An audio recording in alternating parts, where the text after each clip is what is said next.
जे सन्मान झाला त्याच्यासाठी महाराष्ट्र गव्हर्नमेंट कल्चरल मिनिस्टर त्यांना खूप खूप आभारी आहे मी. थँक्यू. जय महाराष्ट्र. अतिशय मनमोहक. नमस्कार. काय बोलावं कळत नाही आहे, पण आपल्या घरचीच शाबासकी जेव्हा मिळते तेव्हा जे वाटतं तेच मला आत्ता वाटतंय. अनेक राज्यांमधून कामं केली, अनेक भाषांमधून कामं केली, पण मराठीत जी गंमत येते ती तर कुठेच नाही आहे. सो धन्यवाद.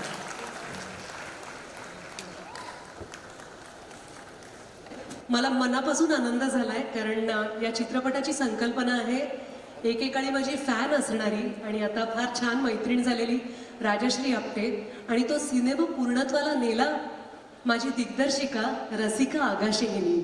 त्यामुळे या आपल्या देशात आपल्या जगात काम करणाऱ्या प्रत्येक स्त्रीसाठी, आणि जिला 2 हात आहेत, जिला कुटुंबाची काळजी घ्यायची इच्छा आहे, त्या प्रत्येक स्त्रीसाठी तिचं शहर म्हणून धन्यवाद.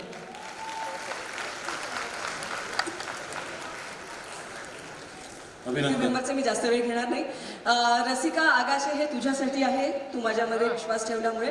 रसिका आता दुबईत आहे, तिकडच्या दुबईतल्या माणसांना ऍक्टिंग शिकवते. थँक्यू.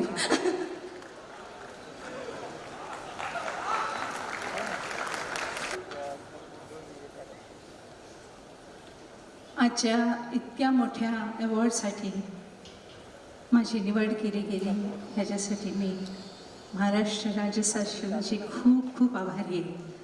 आणि विशेष करून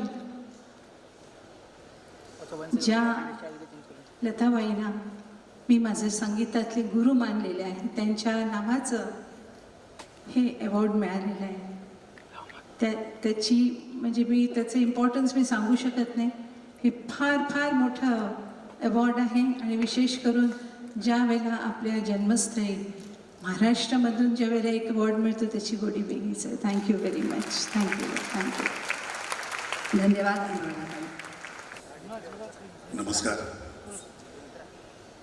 इथे लिहून दिलेलं पाठ करून बोलणं एवढं सोपं असतं, हे असं बोलणं शक्य नाही म्हणण्यापेक्षा कठीण आहे. प्रथमतः महाराष्ट्र राज्य शासनाच्या सांस्कृतिक कार्याचे मंत्री आपले लाडके मुनगंटीवार साहेबांना सर्वांचंच सांस्कृतिक लोकांची प्रेम आहे या माणसावर, कारण हे तितकेच प्रेमळ आहेत, जनरस आहेत. महाराष्ट्र राज्यसुद्धा आणि इतर सगळे मान्यवर इथे जे आहेत. आज चित्रपती व्ही शांताराम जीवन गौरव पुरस्कार मला शांताराम बापूंच्या नावाचा मिळाला. याच्या इतका मोठा मान दुसरा असू शकत नाही माझ्यासाठी, खरंच.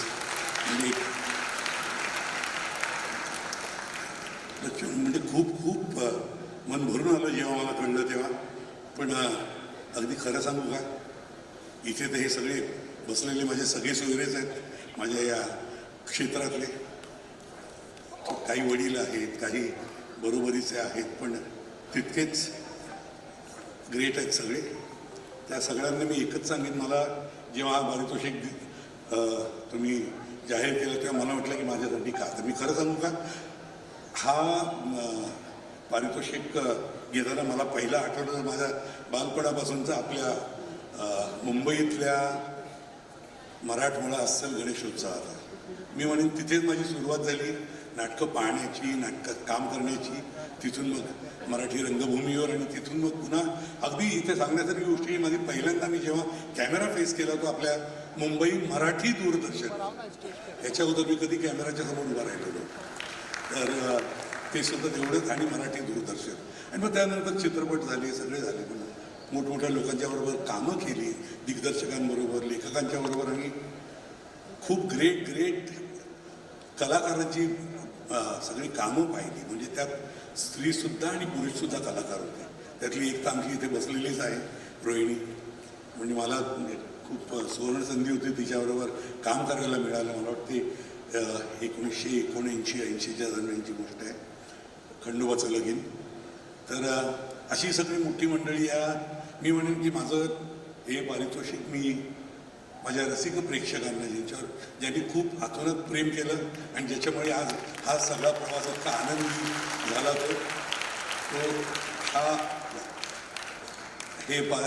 हा पुरस्कार मी त्यांना अर्पण करतो आणि या माझ्या रंगदेवतेला करतो.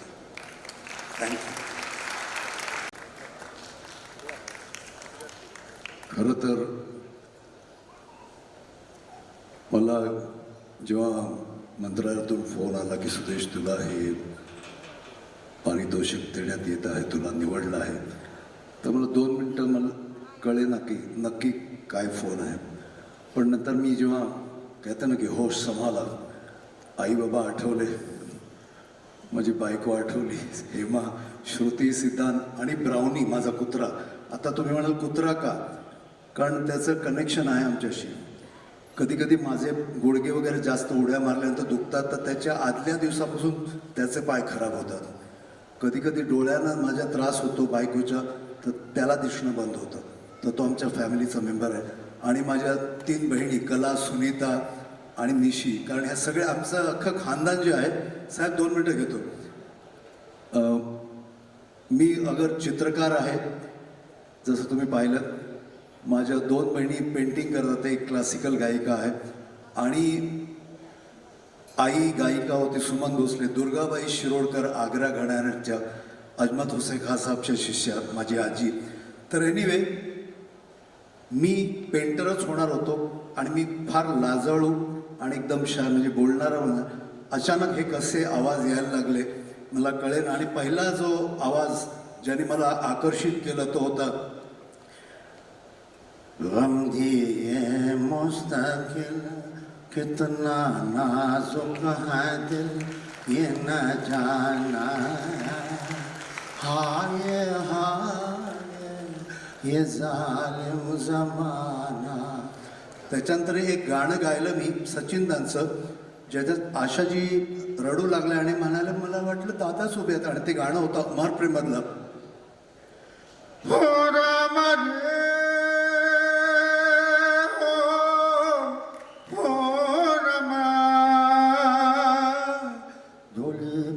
मिठाई के का लाये मोर सजना के द्वार. आणि मग जास्त वेळ न घेता डायरेक्ट 16 वर्षाचा मी गात होतो, असं वाटायचं की बाई गाते, मुलगी गाते. आणि कंठ फुटल्यानंतर डायरेक्ट अजय बादशाह के देखना तुझे चलो सोळो जाओ भाई 1 2 3 4 रूप तेरा सोना सोना सोने तेरे पायल बजाओ. रूप तेरा सोना सोना सोने तेरे पायल छन छना छन ऐसे छनके कर दे सबको घायल. कह रहा आँखों का काजल इश्क में जीना मरना. Everybody शावा शावा माहिया से शावा शावा. ये थैंक यू सर.